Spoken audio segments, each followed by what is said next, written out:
Good morning, dear students. You know that this is your class 5th NCERT EVS book, and we are reading the chapter number 10, Walls Tell Stories. The first chapter the first part of the chapter we have finished, and now this is the second part of the chapter. In the first part of the chapter, we have read about the Sultan Muhammad Quli Qutub Shah, who made the Golconda fort very beautifully and very cleverly. So it is said that before Muhammad Quli Qutub Shah, the fort has been started to build in 200 centuries. In 200 century, but at that time it looked like this because in that century it was made up of clay. But Quli Qutub Shah made the fort very beautiful and in a very strong manner. You are watching that the fort is so much huge. This is looking so much strong, and the walls are so much thick and strong. The fort is very beautiful. The gate of the fort are very huge and very strong, that there were so many peoples needed to um, open and shut the gate. He has made the bastions or burj on the top of the fort and the top of the wall of the fort. You are watching there are some holes. You are watching that these are the holes, and that are called the burj or bastions for the safety of the fort, for the sake of the security, or you can say for the security reasons. He made the walls of the fort like this. You're watching the wall is looking very beautiful. The curving wall is there. He made the fountain in the palace, and now we will read something more about that palace, about that fort. Arrangement for water. The picture shown here is made after seeing a very old painting of those time. Can you think why bullocks have been used here? Use your hand movement to show in which direction the drum attached to the rod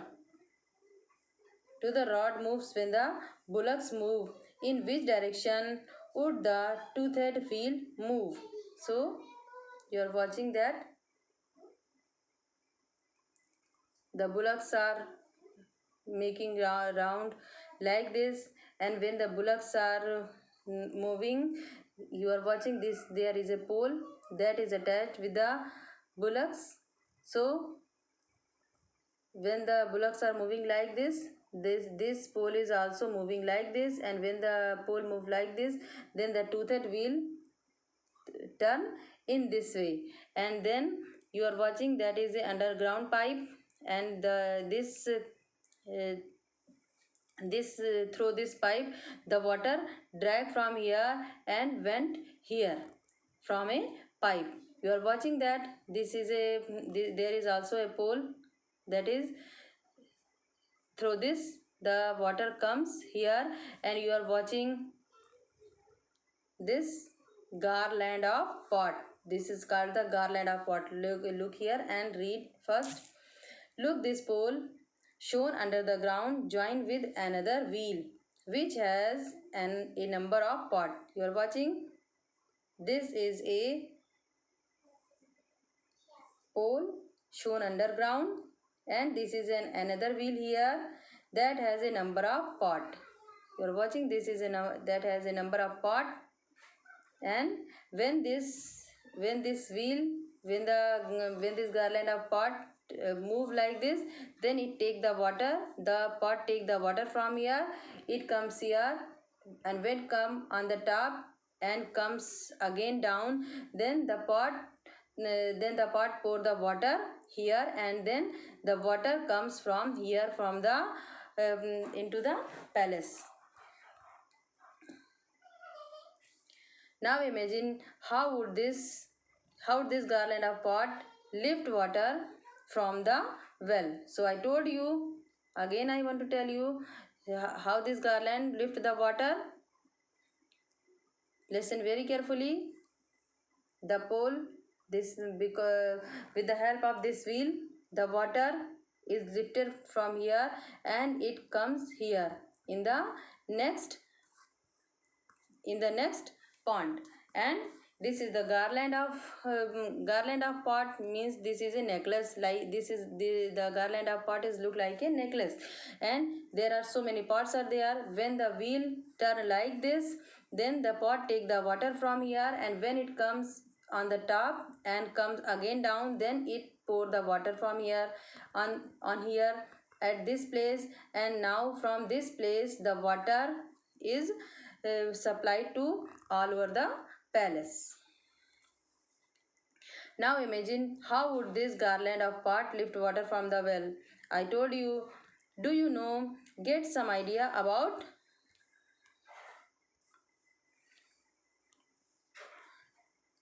the tank could have been filled lifting water from the well. Even today we can see clay pipe in the wall of the fort. This pipe would have been used to carry water different places in the palace. Now some questions are here. Read carefully. I will give you the answer of all these questions here. These are the answers from here. So you are watching that there are so many questions here, and here you will see all the answers of these questions.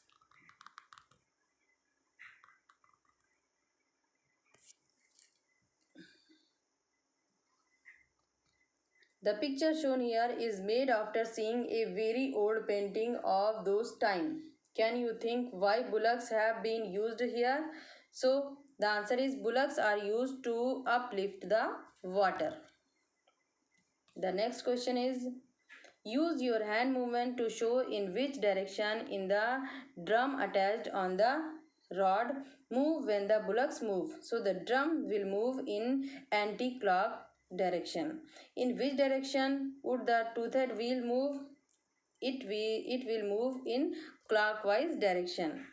Now imagine how would this garland of pot lift water from the well?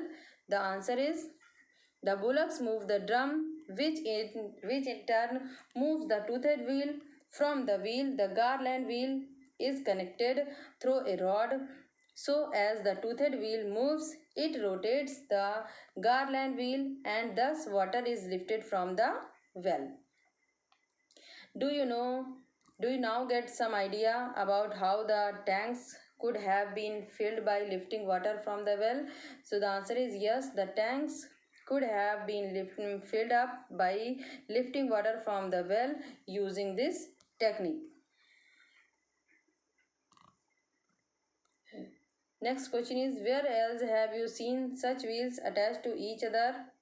For example, in the gear of a cycle or somewhere else.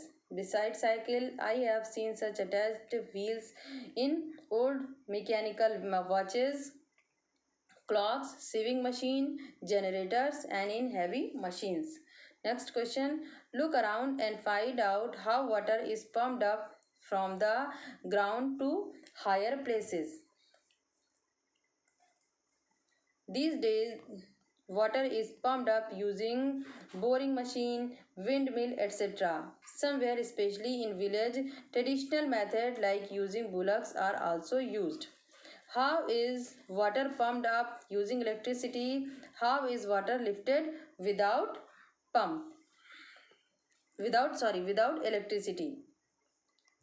The electric machines absorb underground water through tube well and lift it up. Without electricity, water can be lifted using bullocks and rope, windmill, and also using bullocks. So dear students, this is the complete explanation of the chapter. I divided this chapter into two parts. Listen carefully the both part of the chapter and try to understand. We will meet in the next chapter. Till then, have a nice day. ये सबसे अच्छा है ना यार, मनहूसियत से बचाए अल्लाह मुझे। ये आ गया यहाँ पे, एक भी वीडियो बर्बाद नहीं हुआ मेरा इससे, सारे वीडियोस इससे आए हैं एकदम सही। Good morning dear students. You know that this is your class 5th NCERT EVS book and we are reading the chapter number 10 Walls Tell Stories. Dear students, this is the second part of the chapter. In the first part of the chapter. Good morning dear students. Welcome to Iqra English School. I hope you all must be fine. This is your class 5th NCERT EVS book. Looking around, fort is very huge and how much the height of this fort is so much high, and they are watching the gate of the fort, and Shalja is very wondering. She is thinking that how many people would be needed to open and close the gate. Kalyani, look at this sharp, ये दिखाने के लिए